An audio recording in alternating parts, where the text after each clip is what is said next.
Welcome to the Liminal Lounge podcast with Nikki Teresa, the queer shadow work witch. Dive into the void here, where we discuss all things subconscious reprogramming, cosmic self-discovery, and shadow work. In the void, in the liminal space, you face your full self without fear, so that you can get the biggest transformation of your life. The void is a liminal space where you can bend space and time to meet your past self and heal them, to uncover your true identity and desires, and transform into who you've always been and build that life that you deserve. Tune in here and join our community on Substack for more content.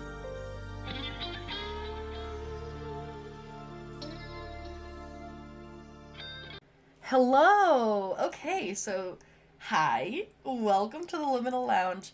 This is not the Liminal Lounge's big comeback, I will say. I meant for this to be a video for Substack, and then I was really spitting hot fire. I just recorded this episode. It's really great. There's so many nuggets. And I just want to address my content flow, my content schedule in a way with you. So I'm really taking, especially with Mars retrograde, to really actually think about my message, my strategy, my offers, my content flow, how I promote what I do, and what do I offer? What do I offer? That's a question. Like, in terms of, like, how can you work with me? And how do I make content and also sell that? And how is this whole ecosystem, right? And ever since June, where I've actually had the space, I eliminated a lot of stressors. I moved into a new environment. I moved home with my parents. And I've had the space to really think about, like, okay, so a lot of this life stuff, this existential life stuff, legal stuff, financial stuff, interpersonal stuff, I'm getting a bit more of a handle on it. When I'm not feeling like I'm falling and when I don't feel like I'm behind, what do I want to do? The shadow work language came online a year ago, September 2023, which is when I started this podcast. I said in this episode, like, timeline isn't real, it's never too late. So I've had so many experiences even since June that have really solidified, like, how I want to help people, what my message is, and how does content come into the fray. I think the Substack was something I wanted for a long time, and it was something that I was able to actually, like, put into a format, like the work I do. Now I know that it's time to set up a real system and routine for my business. A real well-oiled machine, okay? Pisces 6th house. Yes, Saturn is there. As I mentioned, we're in the Saturn return. I've gone through so many experiences, and now I know that I can't wing it. I can't free flow as much. I need to put, these are my Virgo placements, but I need to put barriers around this. I need to put a strategy around this. I am taking this time now, like, what is my message? What is my strategy? And then get into the nitty gritty of, like, calendars and launches and all of that in a way that is not going to burn me out, knowing what I know now, you know? So that's all to say that I don't have the frequency that I know I'll be posting and what I'll be posting and what's going to be free and what's going to be paid. As you can see, my readings and sessions are on waitlist right now. Sign up. Put your name on the list, by the way. I don't have courses right now. It's my promise to you is to put out quality content about everything I talk about here. Continue doing that even while I'm making this plan. And then when there is a structure, I will inform you on the structure. I keep bringing up the structure because it's important for me to have something to show up to. I just have huge dreams. I have huge goals. I want to be known. I want to reach a lot of people. I want my work to get out there. I want to give a good amount of content and resources. I want all of these things, and I know that working consistently will help me get there. And I know that there's a way to do it that doesn't depress you and burn you out. Thank you for being on this journey with me. I'm very excited for this episode.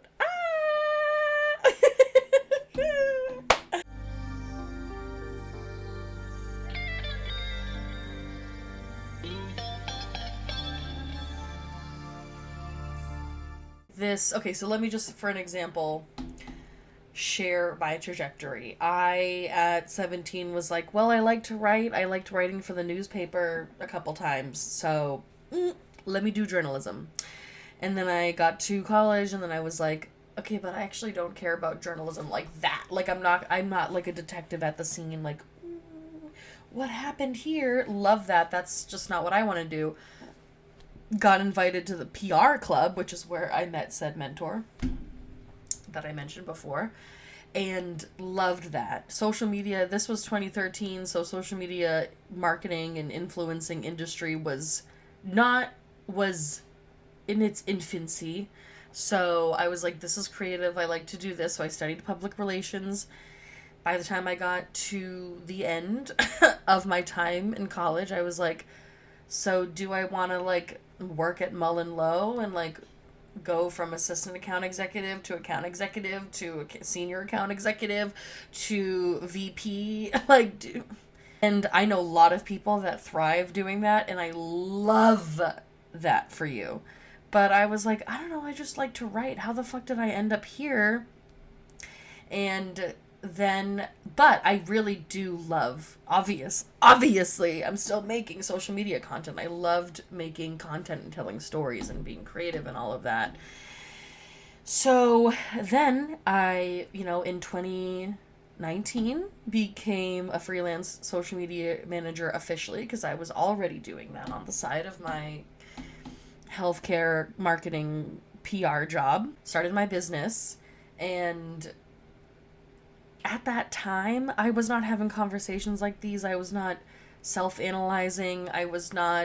You could never have imagined that I would be on the internet talking about the thing I talk about now, especially shadow work. I was just starting EMDR therapy, but I was I didn't know myself. I didn't know my patterns. I didn't know how I was keeping myself in patterns. I didn't know what I wanted. I was also 23. You still don't know a lot about yourself at that time.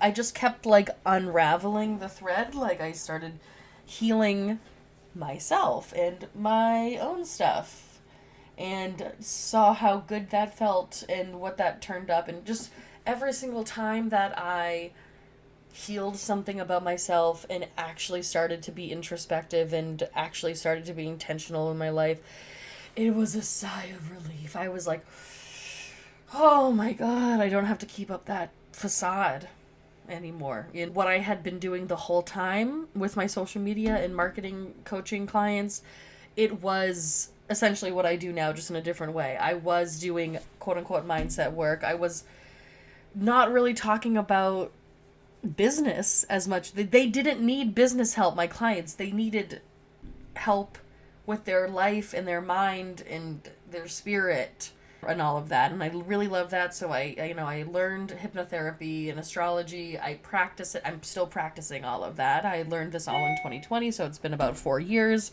All to say that, how the hell was 17-year-old Nikki, would she have known?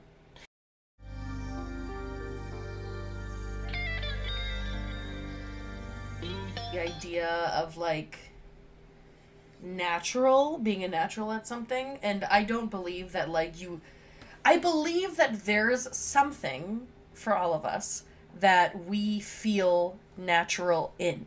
But I think the framework that we're given under capitalism traditionally complicates it for us, because it's worded as, like, find what you're good at, or find what you love and you'll never feel like you're working a day in your life. And it's like, well, no. Trusting in your tools that you can handle anything that's given to you, and in any occasion that you rise to, you can rise to it. That's what I think it is. That's where I got. I do think that we do have this thing that just feels inherently natural for us. In the current, like,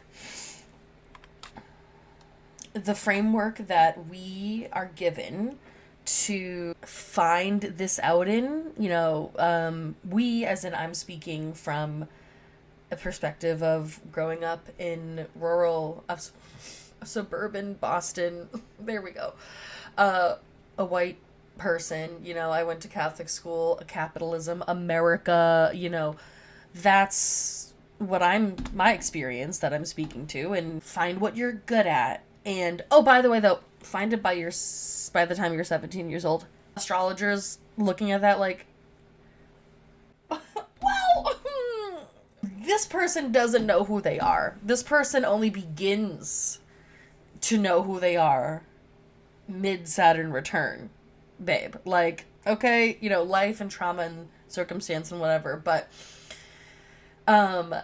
anyways, it's like find that out by 17 and then go to a college and study that for 4 years and, kill yourself to hustle to get a good resume and then go out into the job market. And hey, it's like they're like, find something you're good at, but also it has to be like doctor, lawyer, businessman, teacher, nurse, that you can be one of those things and take part in this conversation. But some people are really good at holding space for others. But actually, some people are really good at leading political movements. They hate when you're really good at leading a progressive political move. Oh, they hate that. Your thing isn't necessarily what you're natural at, isn't necessarily something that traditionally, but it could be like the flavor, the style that you do your thing at. And I think that like core thing that you're really good at is there, but you can also do that in so many different ways. Life isn't about getting better and better and heading towards this ultimate goal, which we'll get to that. We'll discuss that. It's about deepening. It's about feeling deeper. It's about feeling more human. It's about admitting who you really are across the board, good, bad, ugly, gorgeous, whatever. It's about trying to have confidence in yourself and trusting in yourself. It's about deepening your craft.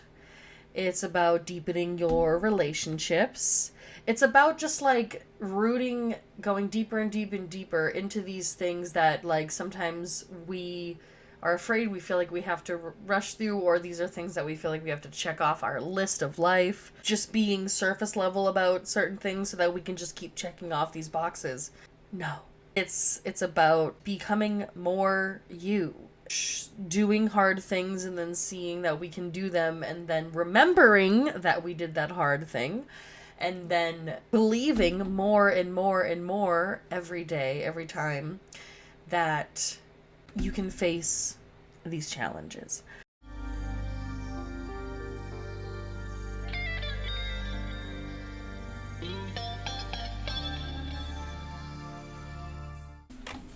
Some people get discouraged, whether they even know subconsciously or consciously, and they kind of stop doing that thing. So maybe you stop doing hair for a while and you feel lost.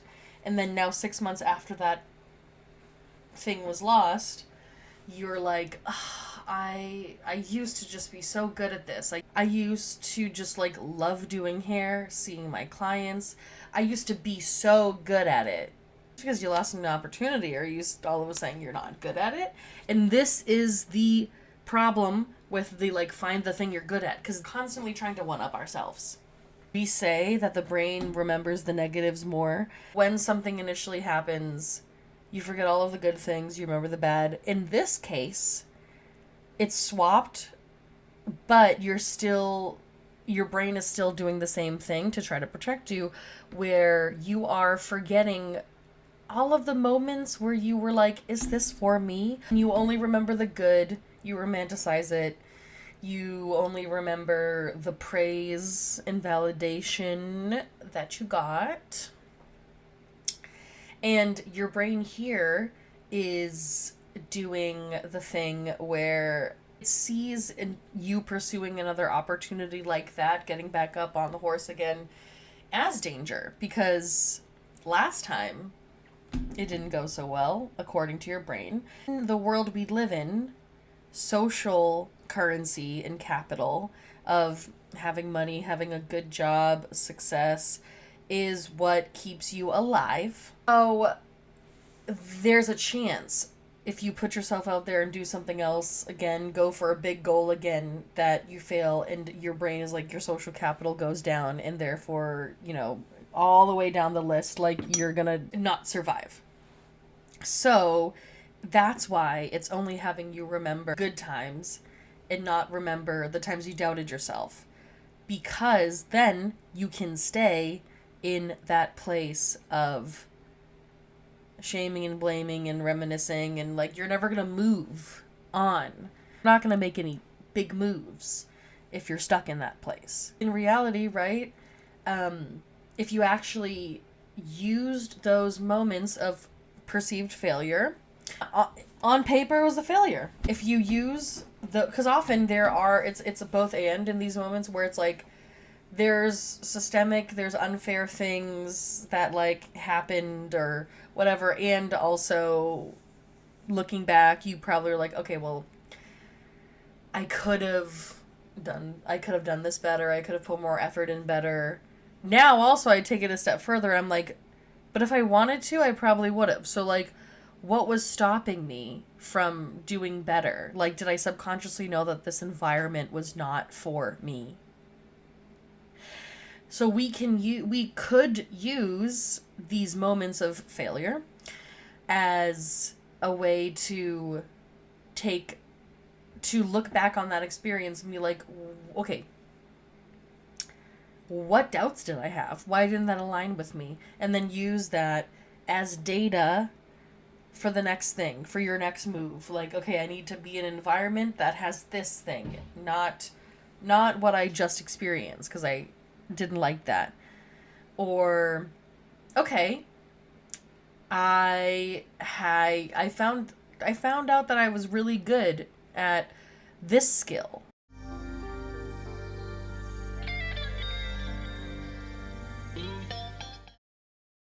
So now, like, what is the ultimate goal? What are we facing? What are we going towards?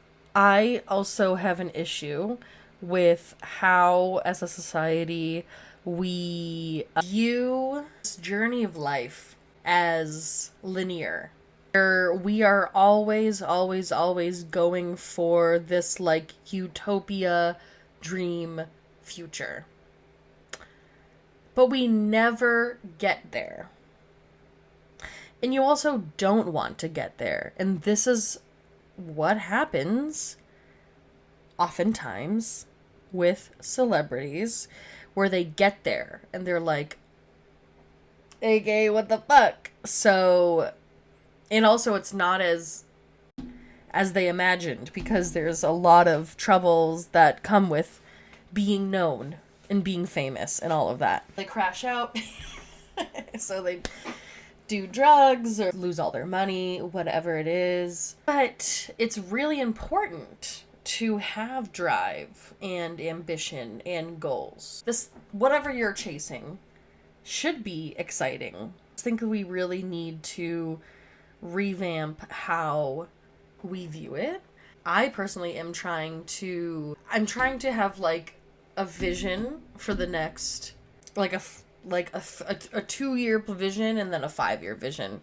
That's as far out. Well, no, like, I have ideas. Like, I know I would love to have a family, depending on how the world is.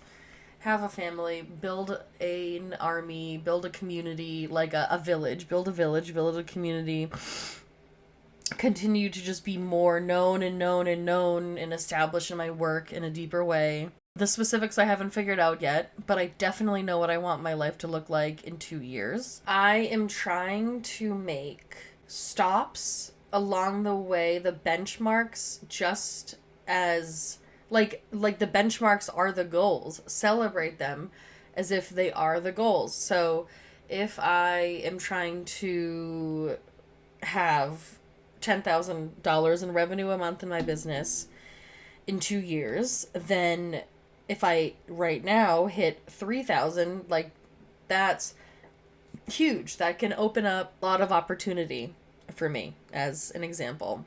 This ultimate goal is not a place where no conflict, internal or external, happens, no struggle happens. That's not life on planet Earth. That's not living in a human body. That's not even how you actually want life to be. You don't actually want that. Like, hey, I'm not saying that you want to struggle. I'm saying, like, we want to actually exert effort in ways that feel good and aligned for us. Like, we want to solve problems. We love solving problems. Girl, our brains are wired to do that. We are just usually struggling in solving problems in ways that are draining us, in ways that we didn't ask to do, like situations we didn't ask to be put in.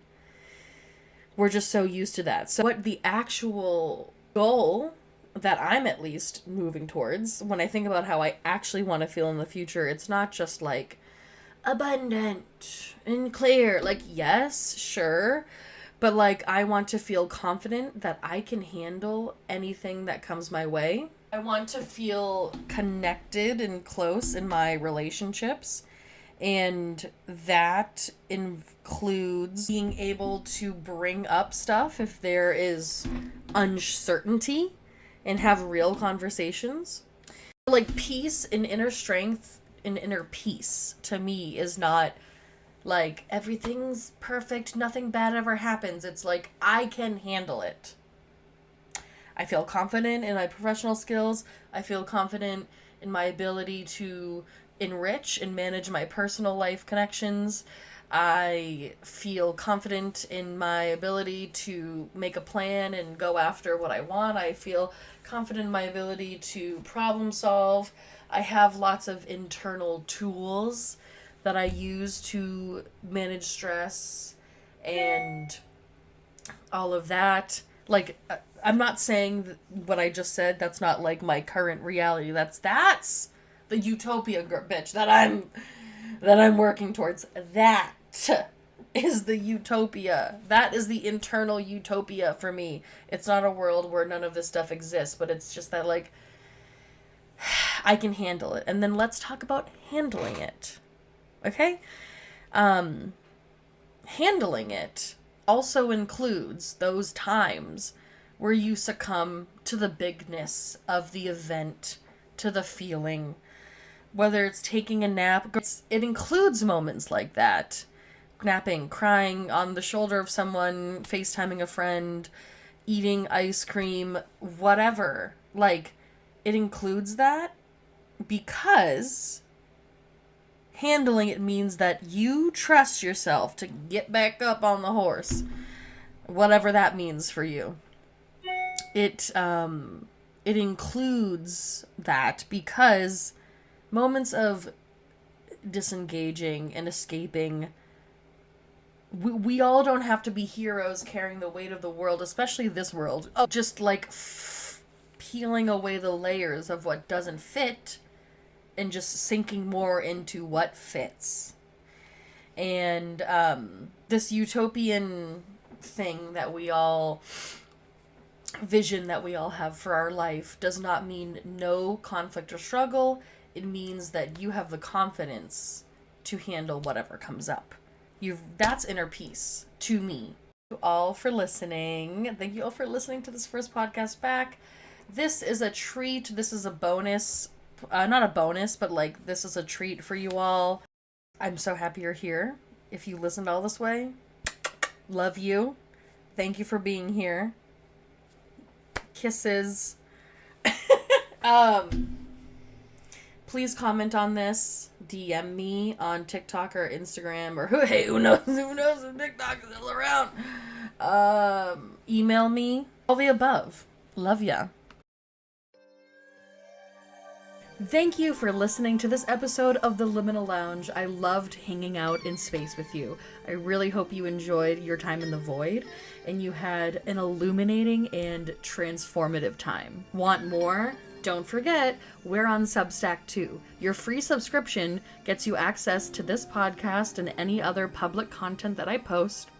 But if you have a paid subscription, you have access to a much longer, uncut version of every episode. In those episodes, I share longer metaphors, more personal details, longer musings about the subject. It's my unfiltered thoughts. Free Substack subscribers get 10% off of readings and sessions, and paid subscribers get 15% off. So make sure that you're subscribed to the Substack.